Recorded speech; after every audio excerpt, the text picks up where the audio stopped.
I have another engine on my table. This time it's not a Piaggio, it's a Puch. And this one is an old 2-speed engine. That's based on the old model with a hand shifter. And then it's this one is converted to a foot shifter. So it has this cutout on the bottom, and then this console that goes in and interacts with the gear shift linkage instead of the small hand shifter arm on the back of the engine. And I got this engine disassembled because it had to be welded. I think, yeah, here, I think the chain broke off and knocked a hole in the bottom of this part.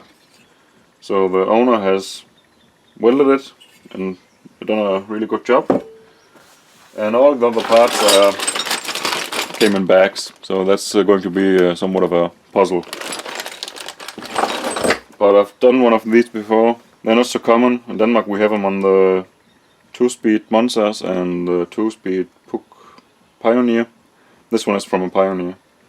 And I think it's also used on some old models like the VS or MS.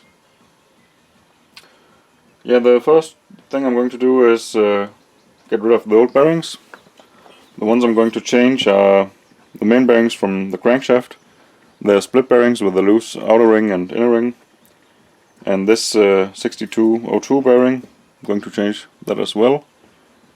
And in the other engine case, it's only the bearing outer ring from the crankshaft. And I'm not going to change these bearing outer rings for the roller bearings.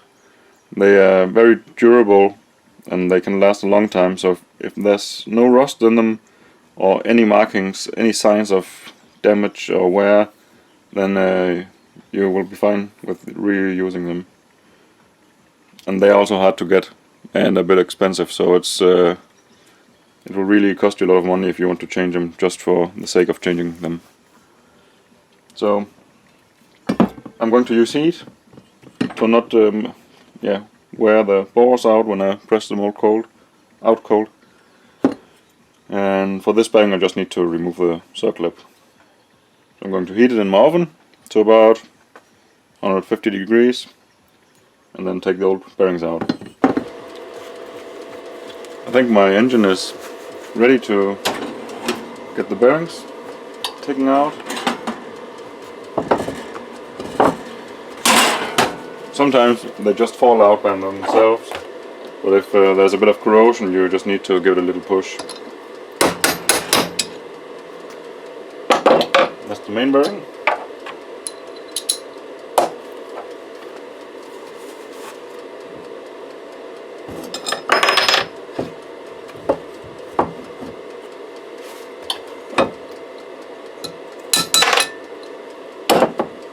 That's it. Now I can let it cool down, give it another cleaning, then I will reheat it and mount the new bearings. I'm going to show you some of the parts that I'm going to use for this renovation. I have a new crankshaft. It's from Top Racing by Radial. It's a Portuguese company, and I really like their crankshafts. They've always worked for me. And this one is the short version. It's for the 2-speed engines, most 2-speed engines. And this shaft is shorter than on the 3 and 4-speed engines. The large engines have another bearing on this side to support, I think, the clutch load. And this one only has the L17 bearings on both sides. And the L17 bearing we have in here, it's a 3-piece bearing. You can take it apart. And also the ball ring can be taken off. And the way I'm going to mount them is I'm going to heat the engine case, put the outer ring in it, of course with the open side facing the crankshaft. And the inner race of the bearing I'm also going to heat to 120 degrees, and then I can just slide it onto the crankshaft. And what happens with this kind of engine setup is that you have the crankshaft and in between the bearing outer races, and then there are a lot of tolerances on the engine case, on the crankshaft width, and also the gasket thickness. so you will have a bit of play back and forth, because the crankshaft can wander. And you want to reduce that play down to 0.06 to 0.12 millimeters. That's what Puch recommends. And I like to make it as close to 0.06 millimeters as possible. And you can even go a bit below that. Kreidler uses a similar setup, and they went all the way down to 0.03 on later models. And you can do that on a Puch too, maybe down to 0.04 to be on the safe side. And to get the bearing off again, I start to mount it without any kind of shim rings. And that's rings like these. I have them in different thicknesses. So you mount the bearings without any of the rings, then measure it inside the engine how much play you have back and forth, and then you know how many shims you need to add to get down to the desired radial play. I've heated the bearings and mounted the first one. I'm going to show you on the other side. I'm using this pair of locking ring pliers to grab the bearing ring and dropping it down on the crankshaft. And maybe it will lock a bit, and then I can take a piece of pipe or something like that and just push it the rest of the way. It's important that you hold the crankshaft in the upper crank web to not damage the whole alignment of the crankshaft.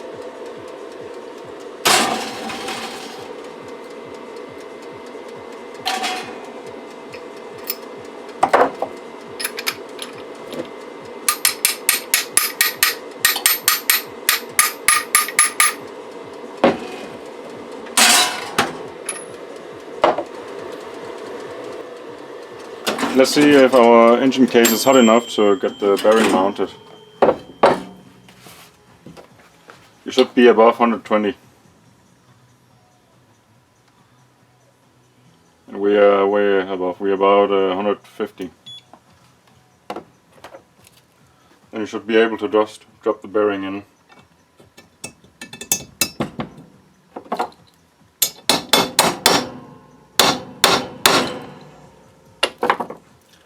It's always good just to give it a few taps with the hammer to be sure that it's completely seated and not diagonal to the bore. I'm going to do the same to the other engine case. I've mounted the crankshaft with the bearings, the engine gasket, and then put together the two halves. And I've taken 5 bolts and tightened them really good, like I would do if I would assemble the engine.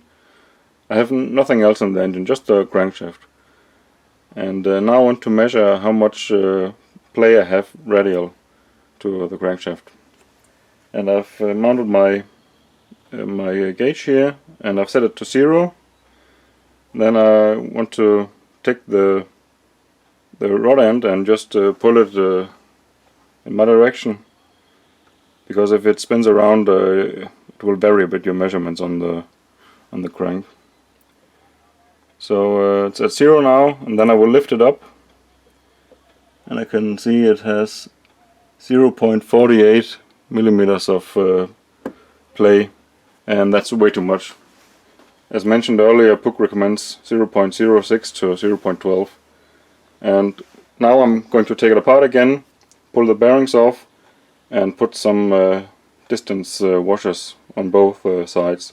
If you only have a little play of about 0.2 to 0.3, you can just take one side off and put a washer down there. But if you're over that, you need to take both sides off to keep the crankshaft just a little bit centered. So I write down 0.48 millimeters, and then I will take my shim washers and measure them and see if I can find some to get down on the value that I need. The crankshaft is out of the engine again, and I've mounted my special bearing puller tool. It's specially made for these L17 bearings that you can find in a Puch engine. and it also works for the Chrysler engine with the BO17 bearings. It's the same construction. And what it does is it takes 4 small balls and tightens them against the bearing race, and you don't need to tighten them very hard. So just tighten them lightly, and then you can turn this bolt and pull the bearing inner race of the crankshaft again.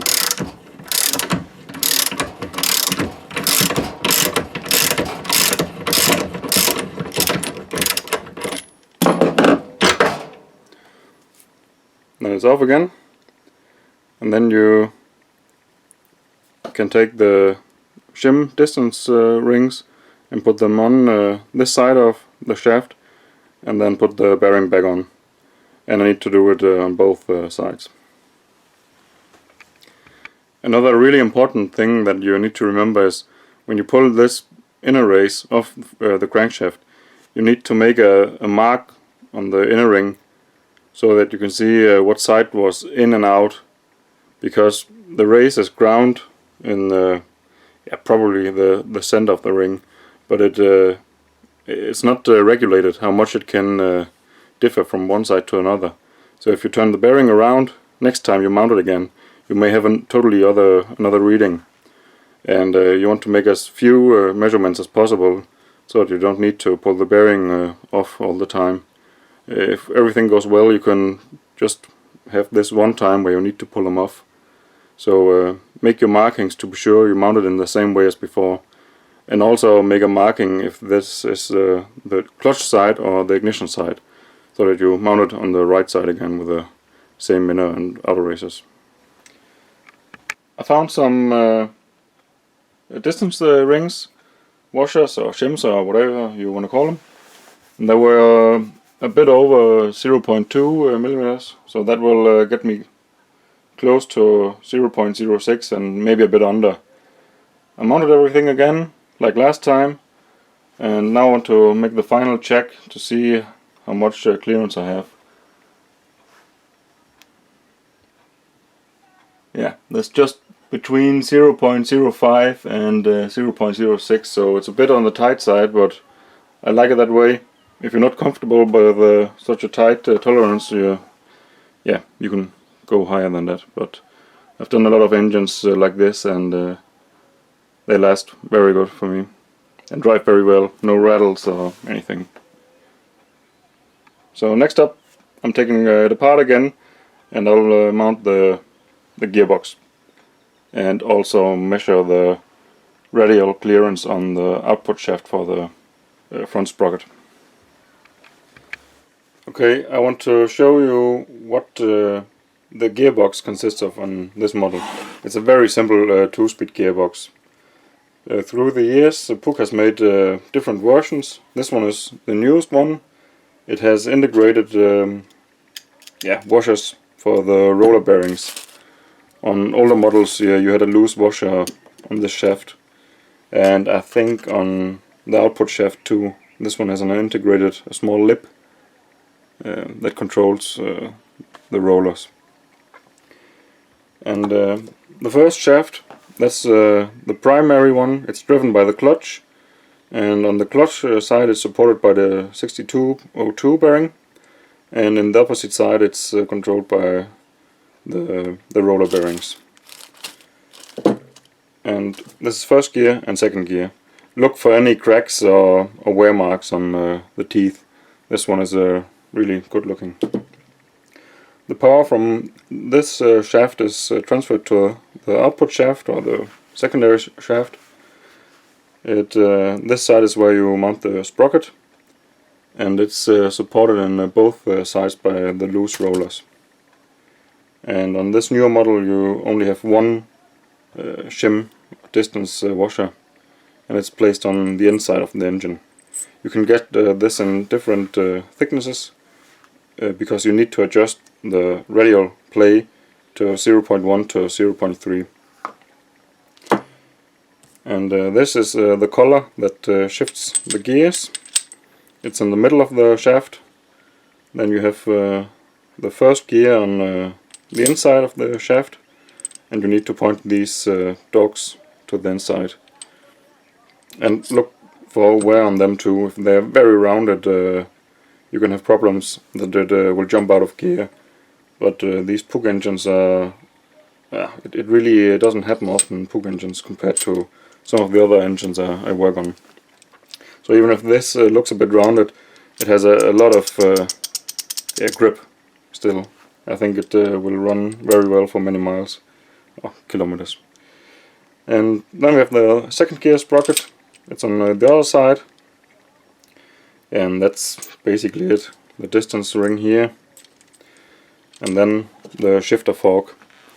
It controls the this shifter ring, and if it's in the middle, the shaft is free to rotate. Then you're in neutral. If it's locked like this, then only this sprocket is locked, so you're in second gear. And over to this side, then this sprocket is locked and you're in first gear. And to get this mounted in the engine block, I need to put some grease in the bearing races and then glue all the rollers down in the grease. And then I'm ready to put the engine together. All the other parts will go on from the outside, the clutch side, or from below on the shifter side. Now for the fun part, gluing all these roller bearings into the outer ring. I've done the first two. They're greased with a normal ball and roller bearing grease. I'm using a small screwdriver that I've magnetized, and then I just pick a single roller at a time, place it in the bore, and then continue all the way around until it's full. You need, in this engine where you have 3 roller bearings, you need 48, or is it 46, I don't remember. But they need to be completely filled, no gaps. Yeah, I think I will fast forward a bit now.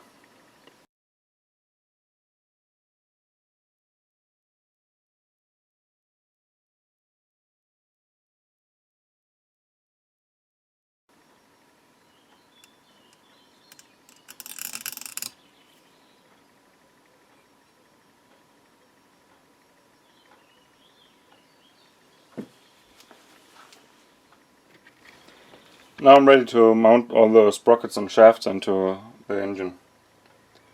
I'm going to do it on the ignition side because you need to have something to fix the shifting fork.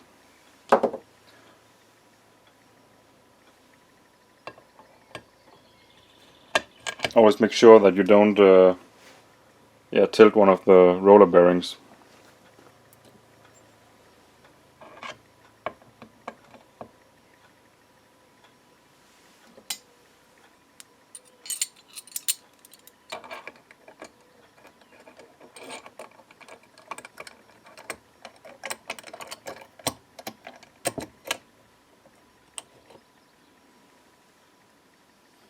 And the last sprocket and the distance ring, that's this one.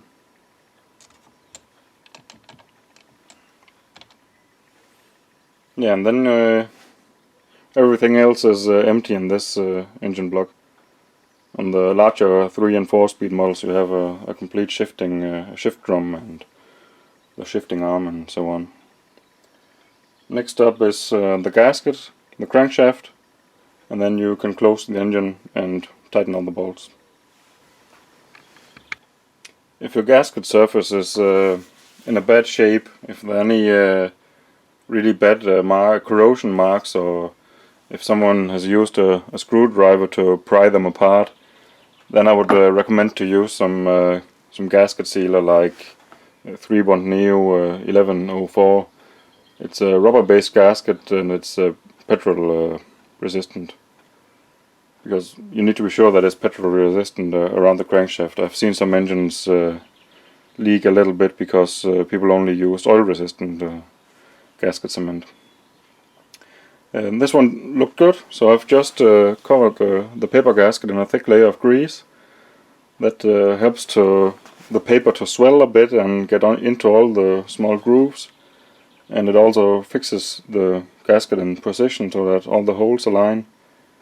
and one of the best parts is that it will be easy to disassemble again. It will not burn to the aluminium casting as much as if it's mounted totally dry. And that's a nice thing. I hate to scrape gaskets. Time to close the engine. Hopefully for the last time. I will need to check the radial clearance on the secondary transmission shaft. But I already mounted all the things, because if it's correct from in the first time, I don't have to take it apart again just to put the crankshaft back in.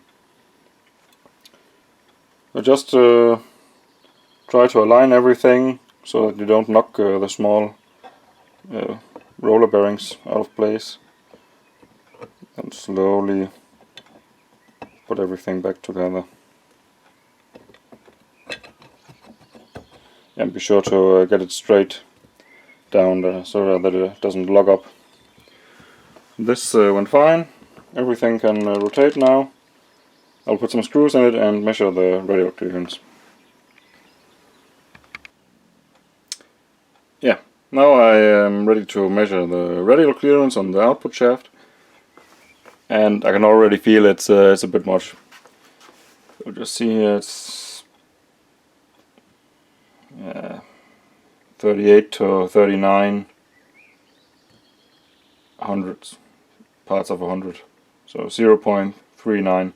So it's a bit over. So I need to just take this engine case apart again, and then find another shim, or a bit thicker, or maybe another small one to put in. After you've assembled the engine, remember to remove excess gasket, especially down here where the shifter moves back and forth. It's blocked by the gasket normally, and also at the entrance of the crankshaft, or the cylinder.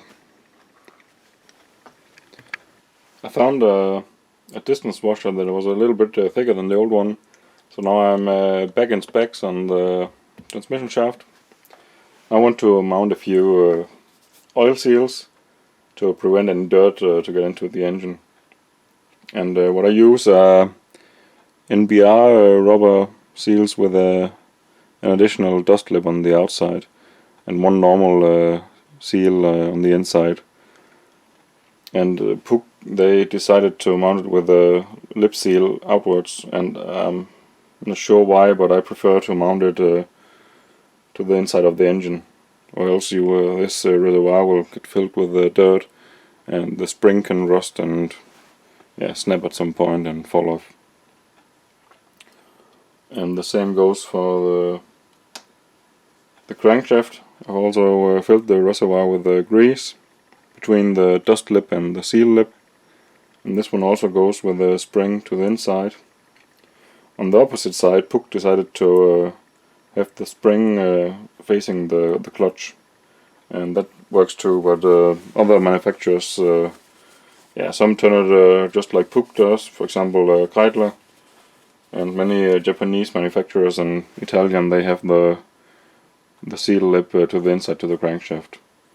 And that has something to do with if the seal fails, then either it will pull oil in or it will leak mixture. And if it pulls oil in, their thought was that it could empty the whole crank or the gearbox for oil and destroy the whole, all the teeth and shafts and bearings. I think no matter, I've tried both, and I've seen oil seals fail and pull all the oil in no matter how it was faced. The idea is that the vacuum from the crankcase pulls around the lip and then closes it to the shaft. But I don't know if that works. But back to these seals. The one at the crankshaft only needs to go until it's flush with the surface, and the one on the transmission shaft can go a bit further down. For this one I'm using a piece of pipe and a hammer. Make sure you get it as straight as possible.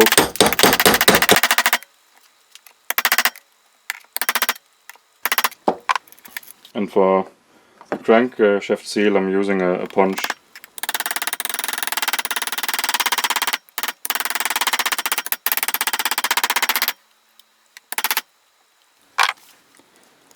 Now it's time to assemble the foot shifter mechanism.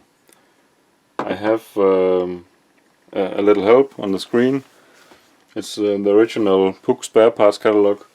It has very good and clear drawings, and everything is numbered, and all the dimensions of washers and springs and bolts and everything is mentioned. But it really helps a lot if you assemble something like this that you got disassembled. That should be everything I need to complete this unit. I'm going to use a bit of grease or oil on all the moving parts. And this is the shaft where your foot shifter attaches to. Before you push it all the way in, you need to mount this little rocker arm. You need to put the rocker arm in like that, and then remember the spring washer and the nut. It's a special flat model. It can be a bit fiddly to get in. Got it in place finally. Now I just need to tighten the knot. And if you have the gear shifter, you can use it as a lever to hold against. And I don't have it, so I'm going to put it in my vise with a pair of soft jaws, and then tighten it down. The knot is tightened down. Next up is this shifter link. Just goes on directly, and you need to match that groove with a little arm from the shifter. Then on top goes a washer and a circlip. And here we have a oil screw to get the oil out of the bottom of this case. It goes here. And after that I'm going to grease the gasket and put it back on the engine. Always put the sharp side out where the force is going on a circlip. They often have a round and a sharp side because they are pressed or stamped, or what you call it. Make sure it's seated correctly. When you mount the foot shifter, you need to be careful that the arms align inside, and you can't mount it if they don't, or at least I don't think so. And to check that everything is correctly mounted, you can take this shifter, the pin, and the shaft for the foot pedal. It needs to follow the movement. If you take it, grab it hard and then push, and it needs to twist your hand.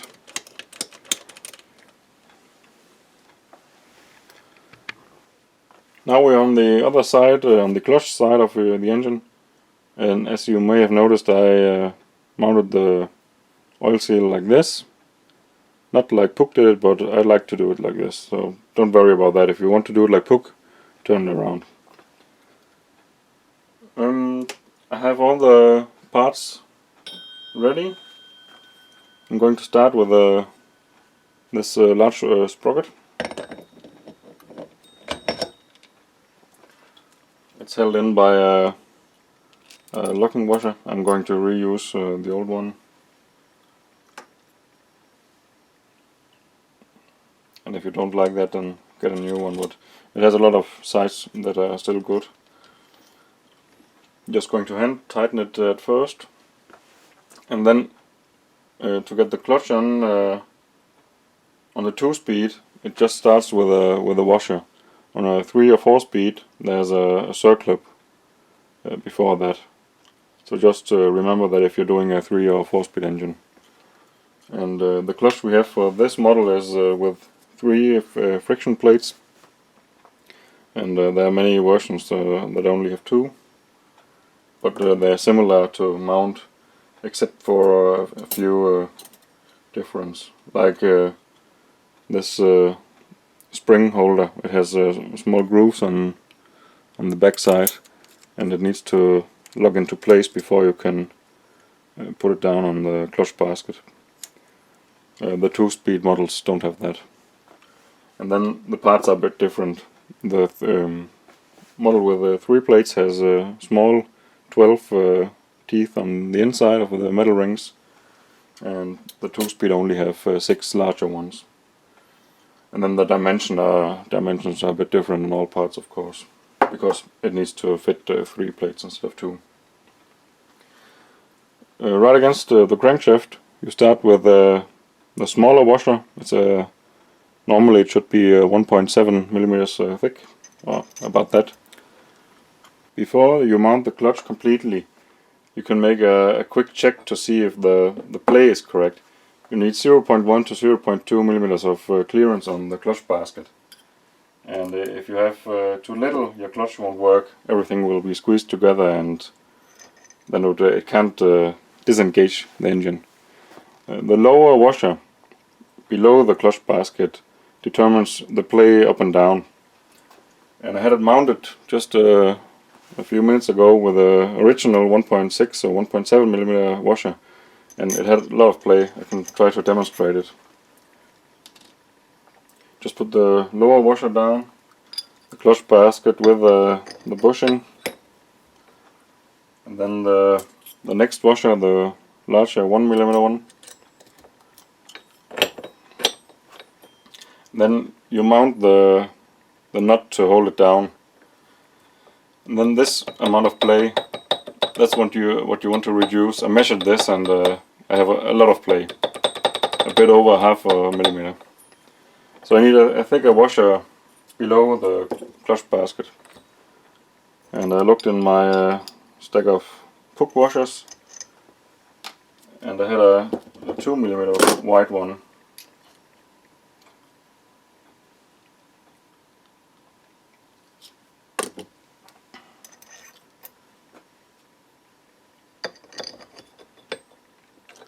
Then reassemble.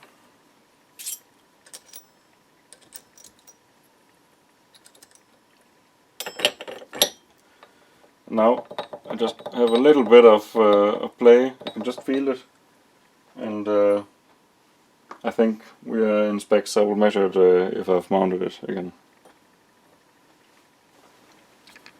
And then you start with a friction plate. Normally you should cover them in oil.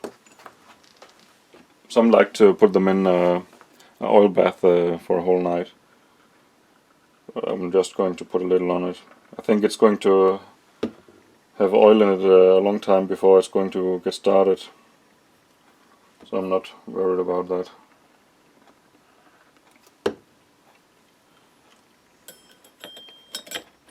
Just drop one in like that, and take a metal plate. Check them if they're really discolored. They could have been very hot, and then they tend to warp, and you don't want them. You want them as straight as possible.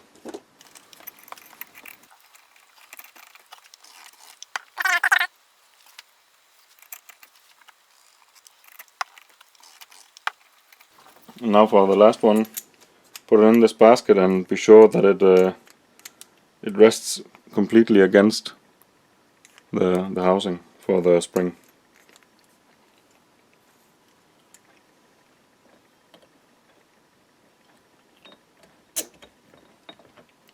It needs to be seated all the way down. If not, you're not going to get any pressure on your clutch.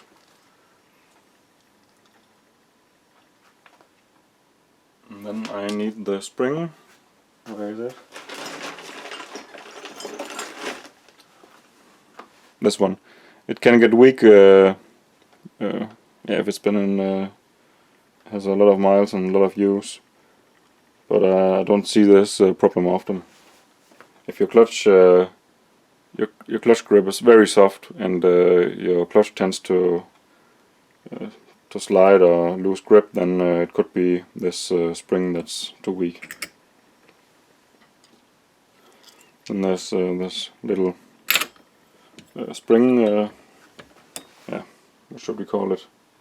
A spring dish. And then you tighten everything down with a tooth washer and this nut.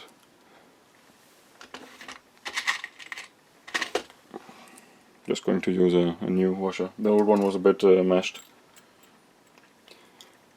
And this can be a bit hard because you need to compress the spring while you put it down. Sometimes I can do it with my fingers, other times I use a extension on my socket wrench and fill it up with other nuts so that I can put pressure on it while I rotate it. I'll just give it a try with my fingers.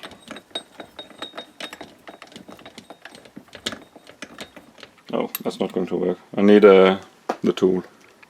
That's what I meant. It's a little bit above the surface. It can help to put a bit more pressure on the spring while you rotate the crankshaft. Now I need to torque both nuts on the clutch components.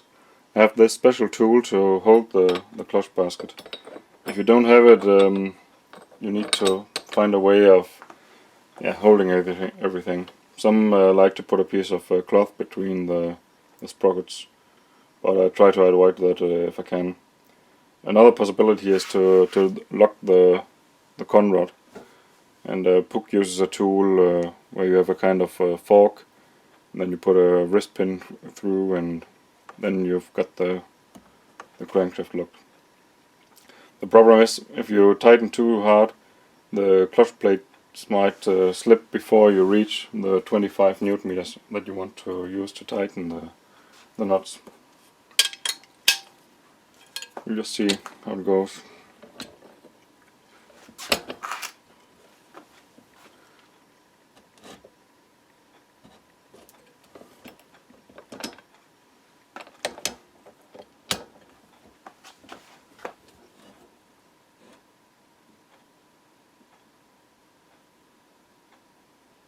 Yeah, it didn't slip before I reached 25, so that's fine. Normally it doesn't slip. Sometimes the two-plate clutches slip before, but then I need to bend the tabs up on the lock washer.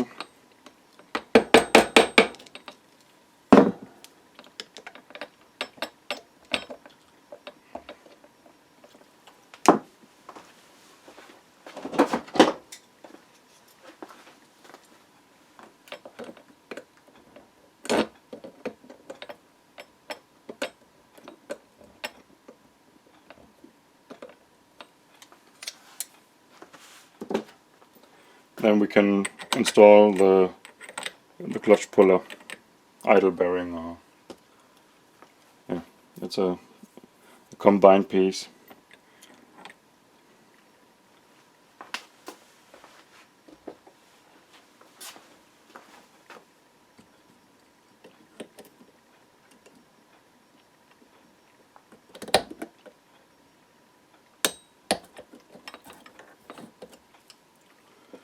And it's normal that the bearing puller bearing is, or the clutch puller bearing is loose like that. Then just a last check to see if our clutch drum is within specs. I have a 0.1, 0.15 and 0.2 millimeter feeler gauges. I've made a little bend on the end, and then just lift up in the basket and try to slide the feeler gauges below. Yeah, the 15 goes in with a slight touch and the 20 doesn't, so we're good here. Let's assemble the kickstart and clutch cover. I've completely dismantled it to clean it, and we're also going to change the seal around the Kickstarter. I'm going to put a bit of oil on all the moving parts. If the O-ring still looks good on this clutch shaft, then you can leave it be.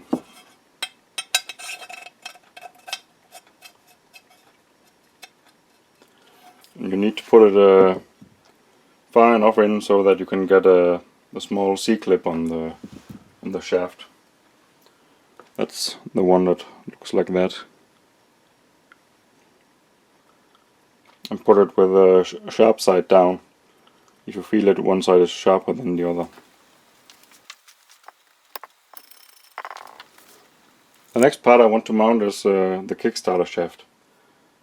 Before you mount it, be sure that the circlip is in its place, and the return spring the small tab, it needs to go into a hole. And then remember to mount the chain also.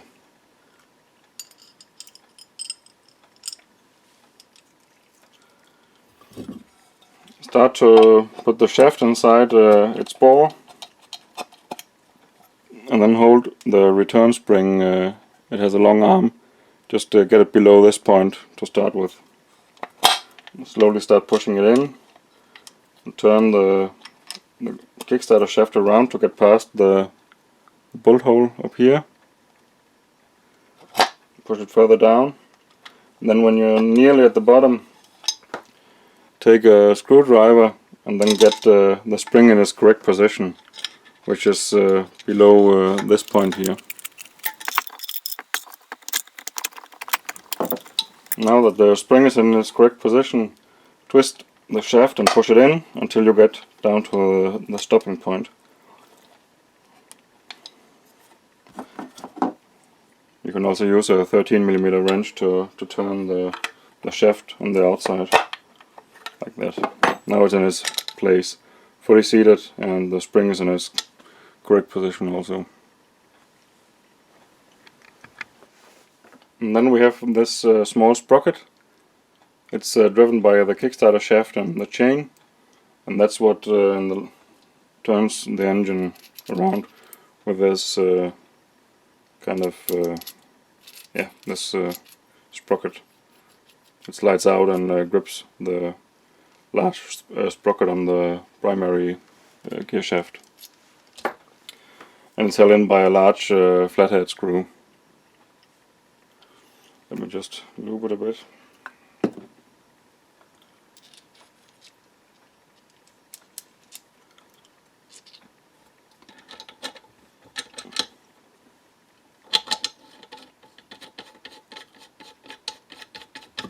Then you need a large screwdriver to mount it.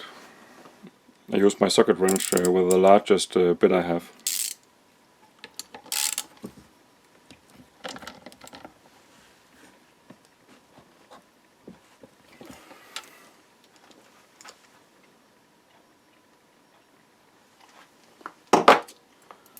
And then we can mount this starter device. It just slides on. You just need to twist and turn it a bit until it goes down, and make sure this spring clip goes on this point. Before I mount the oil seal for the Kickstarter, there's a circlip that I need to remember. On some of these engine cases or clutch covers, there's no locking ring behind it.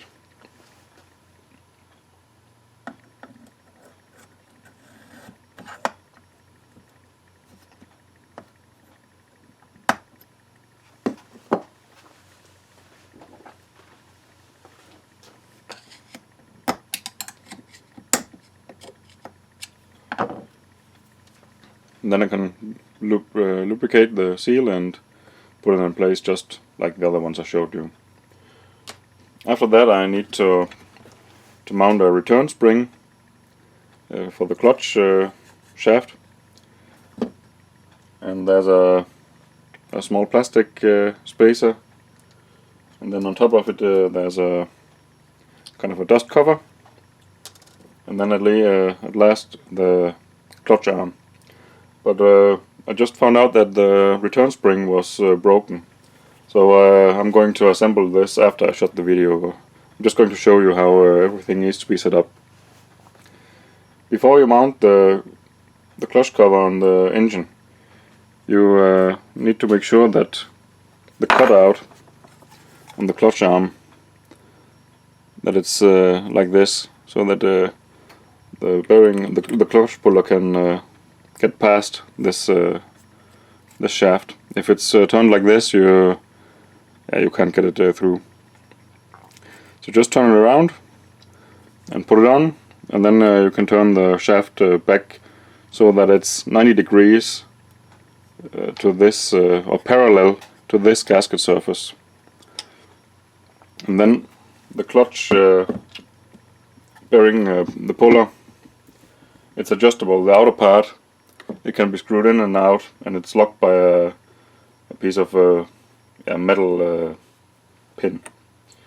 And it needs to be adjusted so that you have a little free play when it's parallel to the gasket surface, so that the arm has a bit of play.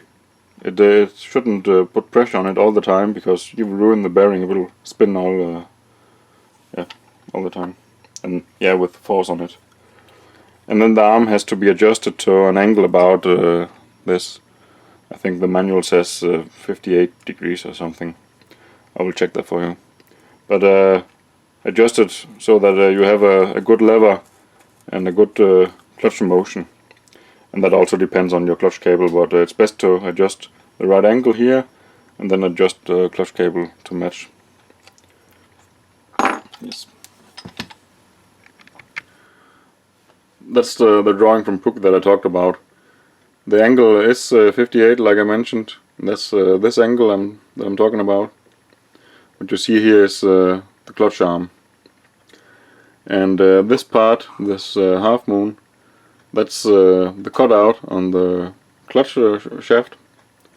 And as you can see here, it has to be parallel to the gasket surface. And then you need a small gap, a little bit of clearance between the clutch puller and the arm itself. And you need to adjust it to a free play of about 3 millimeters, measured on the end of the arm.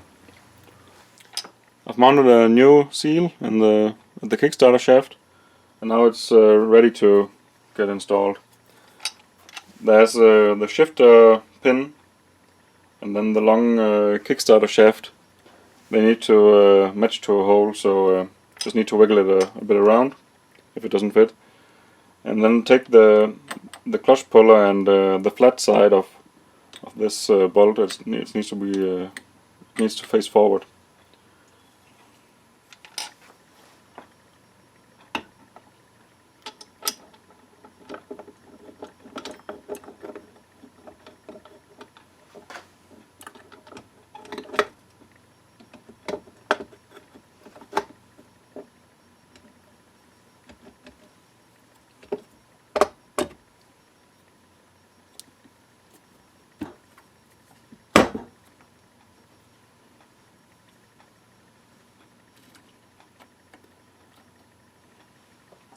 And then you can turn the clutch arm or the clutch shaft around, and then the clutch puller will be centered again, and it's held by a special nut that's hollow inside, and it's just the right dimension to center the bolt.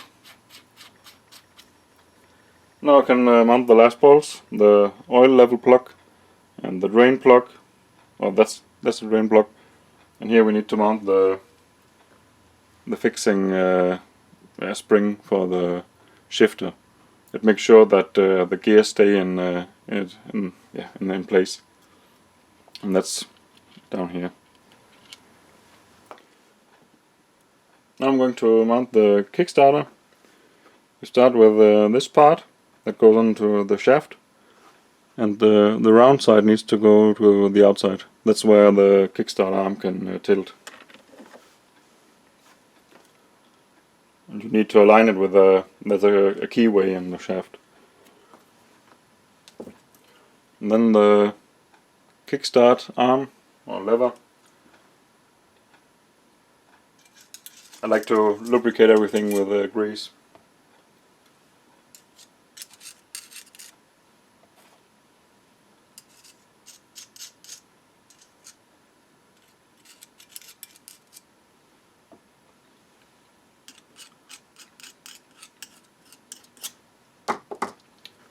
Then a small spring and a ball.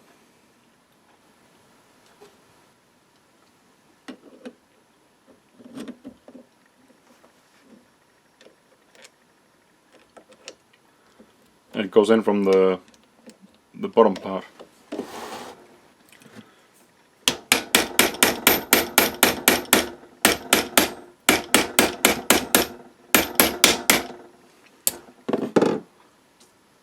And then this spacer.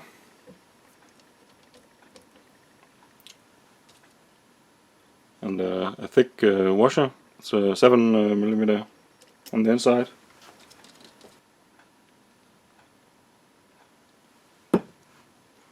And a 7mm nut.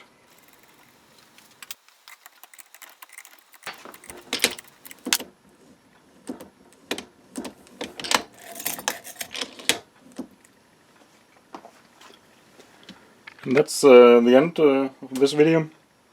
There are some parts left to be done. For example, I need to mount a oil seal on the shifter. I didn't have any more in stock. And then the part with a return spring for the clutch shaft. And all the other parts that are missing, that's something the owner can do himself. The ignition and the cylinder kit. I hope to get an engine where I'm going to fix the ignition too, so that I can show you that. Yeah, and what else do we got? Yeah, the bolts for the clutch cover are wrong, so I just hand tightened them down. They need to be countersunk. These are just normal Allen keys. Yeah, I hope this was useful. And of course, there are many ways to fix an engine like this. I showed you the method with a measuring gauge, the dial indicator. Other methods, I know some people do it by touch and feel. And Puch did it with a depth gauge, where they measure all the distances, the thickness of the gasket and the crankshaft and the bearings, and then they calculate how much they need to add to the rings to get to the radial play that they wanted to have. And that's a very nice way to do it. It's also an easy way to get incorrect measurements if you don't have the right tools. And yeah, that's the three main versions.